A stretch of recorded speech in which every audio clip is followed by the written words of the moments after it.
Hey, what's up everybody? Welcome back to Unparalleled Universe for another action figure review, and today we're taking a look at the Diamond Select Previews exclusive Westworld Battle Damaged Man in Black. And I'm going to tell you right off the top that I have never seen Westworld. I apologize, I know that makes me a horrible person, but it's just a show that I haven't been able to get around to. It does seem very cool. Chances are I will love it if I do check it out, but you know, there's so much content out there, it's hard to get to everything. I'm trying to get caught up on a bunch of other stuff right now, so, you know, maybe one day I'll check it out and I'm sure that I'll enjoy it. But for now, I'm just going to have to tell you about this figure just from an action figure enthusiast perspective. So if you're here to learn about the character or something like that, I'm sorry, I can't help you. But if you want to see whether or not this is a cool toy, hopefully I can help you out with that. So let's go ahead and get into it, starting with the packaging. I was really happy with this packaging because it's much smaller than the typical packaging that we see from Diamond Select. This is similar to the packaging that they use for their Walgreens exclusive, so that's really cool. It's much smaller, check that out.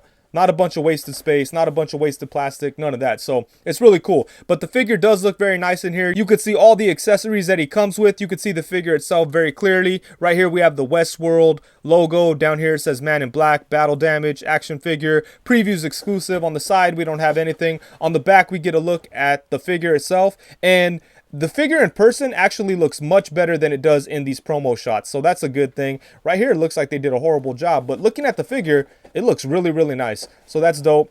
And then on the back here, it tells you a little bit about the figure itself.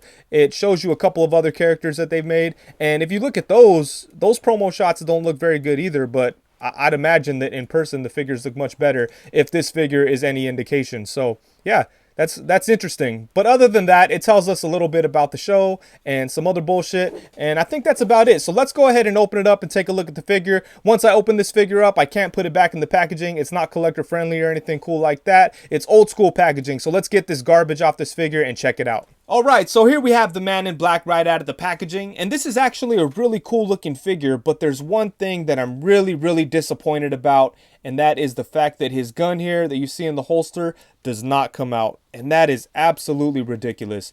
This thing is stuck in here, and it's not stuck like I just can't get it out. It's stuck as in it's not supposed to come out, and I think that is just a poor choice. Why not have this gun removable so you could get this guy into some really cool, like, you know, gunslinging poses? I'm sure this would have been like a really cool revolver and it would have looked awesome with him. And I was really looking forward to taking some shots with him holding that gun, and it just doesn't come out. Aside from that, I'm pretty impressed with this figure. I think it's really cool. I think they did a nice job with all the battle damage and the blood and stuff like that. And this is the previews exclusive version. There is a standard release that is not battle damaged, and I was looking at that one online, and I was really surprised to see that they did a lot of new sculpting on this figure in comparison to that other one, because it looks like the whole torso is new. The tie is like out here, and on the other one it's actually tucked into the vest, and then the leg obviously doesn't have this big old chunk of flesh taken out on that other one, so they had to sculpt a new leg. So that's pretty surprising that there's a lot of new sculpting work for just a battle damaged variant. I think that was really cool. But yeah, I think this is a good looking figure. There's a lot of nice sculpting work on him. I think the hat looks really dope on him. It casts a really nice shadow over his face, so that's always cool. But yeah, the figure looks good.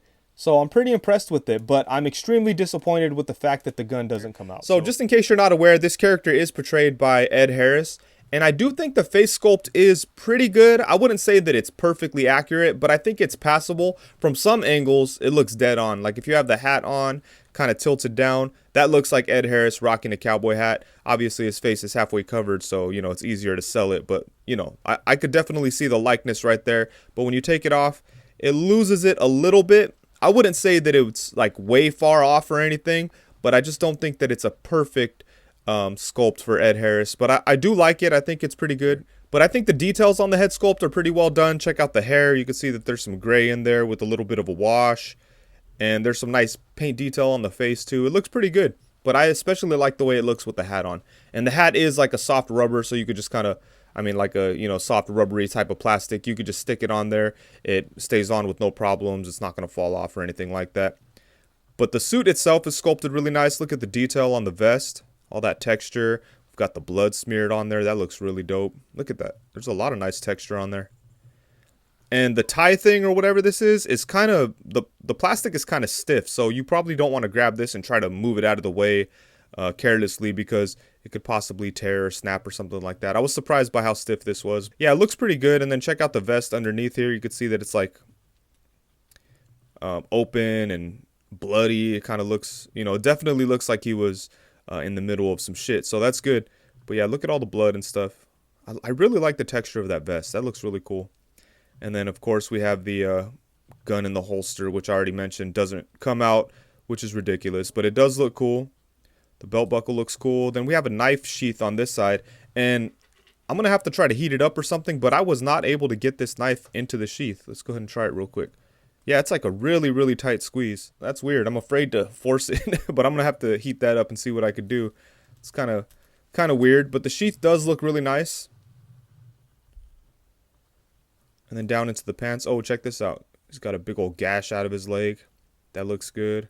The blood around it looks good. And the joints on this figure look pretty good too. Check that out. They don't look like weird when you bend them. I mean, they're regular knee joints, but they kind of have like a smooth like curve to them. So that's cool. The pants look good. The creases look good. The cowboy boots look good. They're all kind of scuffed up and messy, you know.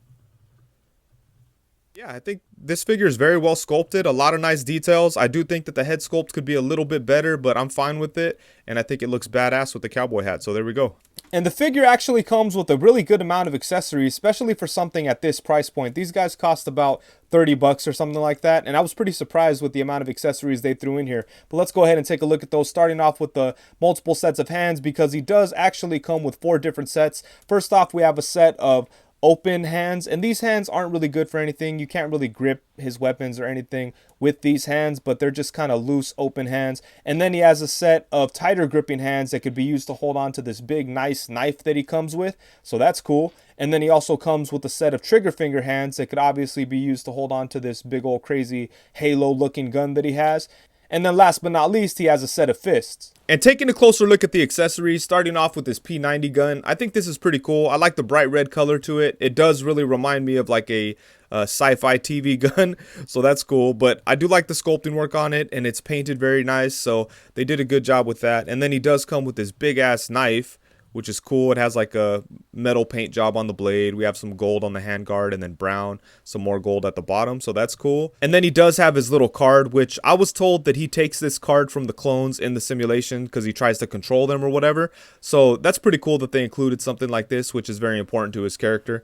And then last but not least, he does come with a stand. So, and just so you know, I was able to get the knife into the sheath after heating it up with some warm water. And after doing that, it slipped right in there with no problem at all. So that's good. And for size comparisons, to be honest with you, I don't really have any other figures that would even make sense to do size comparisons with, so we're kind of going to go all over the place with it here. So starting off, we have the Man in Black alongside the NECA Golden Angel Predator and the NECA movie Teenage Mutant Ninja Turtles Raphael. Next up, we have him alongside a Mythic Legions Balam figure and a DC Collectibles Red Hood. And then here we have him alongside Storm Collectibles Mike Tyson and SH Figure Arts Jack Sparrow. Next up, we have him alongside the Mezco King Kong figure and the Marvel Select Advanced Suit Spider-Man. And then last but not least, of course, we have him alongside the Marvel Legends Bucky Cap and Marvel Legends Pizza Spider-Man.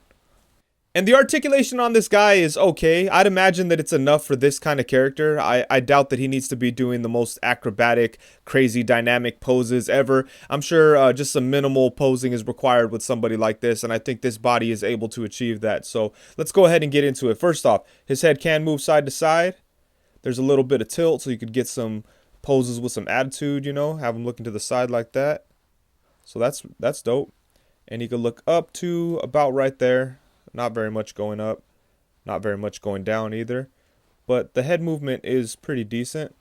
And then for the torso, he has a mid-torso cut and then kind of a waist swivel, but it's hindered by the sculpt and the gun and all that stuff. So you're not going to get much movement out of the waist. And as far as the mid-torso cut, you are able to twist a little bit from there, but you can't really crunch forward at all, you know, typical Diamond Select scenario here. So, I mean, you get a little bit of crunch, but not very much at all. And going back is pretty useless because he has his jacket. So not too much going on. You get a little bit of tilting side to side. But yeah, so, you know, if you want to increase the articulation with this guy, you could probably do the same thing I did with the Advanced Suit Spider-Man. If you want, that might be able to help, but you know, it's probably not necessary for a character like this, so it is what it is. And then for his arms, they can go all the way around. They could come out to the side, but coming out to the side, they get a little hindered by the jacket sculpt on the shoulder, so it could really only come out to the side to about right there. And then he has upper bicep. What do we got going on in here? Oh, okay, that's just the sculpt. I thought something else. I thought there was like another swivel in there. And then he does have an upper bicep swivel, but with that, it kind of looks ugly when you swivel it because, you know, that's kind of the problem when sculpting clothing. Like you have this kind of issue. Look at that. That big old cut right there looks kind of ugly. And then we have double jointed elbows, which have a nice bend to them, so that's cool. A swivel at the wrist and a hinge at the wrist. For the legs, they have like these hips that a lot of people don't like on Diamond Select figures, but for some reason they look a lot cleaner right here. The cuts aren't as sharp, so it looks nicer. I mean, it functions the same way as like, you know, like the typical Diamond Select hip joint. When you spread the legs, then it kind of gets all sharp and cut up there. But when you have it just like this, it looks fine. And again, this is not a character that's you're gonna have him in like a splits kind of pose, you know. So it doesn't matter how it looks when his legs split like that. As long as it could look pretty natural when doing minimal posing, I think you're okay. So again, I'm fine with the hips. His legs do come out to right there. They don't go back so much. Actually, they don't go back at all. They stop right there. But they go forward and out, so, you know, that's fine. Oh. And then he does have an upper thigh swivel. He has double jointed knees. And they actually have a really nice bend to them. There we go. Check that out. And then he has a swivel at the foot, rocking ankles. They could only go forward to like right there because the pants hinder the foot movement. And same thing going up. They only go up a little bit, but you know, it's fine. It's enough. There's a lot of limitations with the articulation on this figure, but really, I don't think it matters. You only need to do minimal posing with this kind of character. So I think you could do what you want with it. You know, I don't think that the lack of articulation is going to stop you from getting him into poses that you'd want to. So I think it's perfectly fine. Okay, so even though I have very little knowledge about the Westworld TV show and zero attachment to this character, I still think that they did a really good job with this figure. I think the sculpting work on it is amazing. I like all the little details on the suit. I think the head could have been a little bit better, but for the most part, I think you are able to tell who it's supposed to be, and I think the likeness is there from most angles, but sometimes when you look at it, it looks a little off, but I think it's passable, so I'm happy with it. I like the accessories that he comes with. It seems like it comes with a lot of cool things that the character would need or use or whatever. I do really wish that he came with a revolver that wasn't in the holster. I think that would have been awesome, but as is, we have the revolver sculpted in there. I think that was a horrible decision, so that's the one thing I really dislike about this figure. And as far as the articulation goes, I think it's decent. Like, it's not amazing, and to be honest, for a lot of other characters that I'm into, this articulation would be a little disappointing, but for a character like a cowboy like this guy here, I think it works perfectly fine. You don't really need to do all that much, so I think that any type of pose that you'd want to achieve with this character is possible with this articulation setup. So I'm happy with that, and yeah, I think they did a good job with it. And one of these days, I do need to get around to checking out this show. It seems like something I would love, but like I said, there's just so much stuff out there. It's hard to hit everything, so you know, it is what it is. But one of these days, I will watch it, and I'm sure that I will enjoy it a lot. So we'll see. But for now, I'm not sure what I'm going to do with this figure. I'm either going to just pop a Odious head on him and just let him hang out on a random shelf somewhere because I think the Odious looks kind of cool as a cowboy. Or I might just buy the standard version of the Man in Black and display them both together because I think they both look really cool. So I don't know. It's kind of cool to have just like cowboy figures hanging around because I feel like there's not a whole bunch of cowboy toys out there, you know, so that's kind of cool. I do like that, but yeah, I'm not too sure, but I am happy that I have it. So huge thank you to Diamond Select for sending this out to me. I really appreciate it, and I think that's it. So thank you so much for watching. Please be sure to like, comment, subscribe, and all that good stuff. Thank you very much. Peace.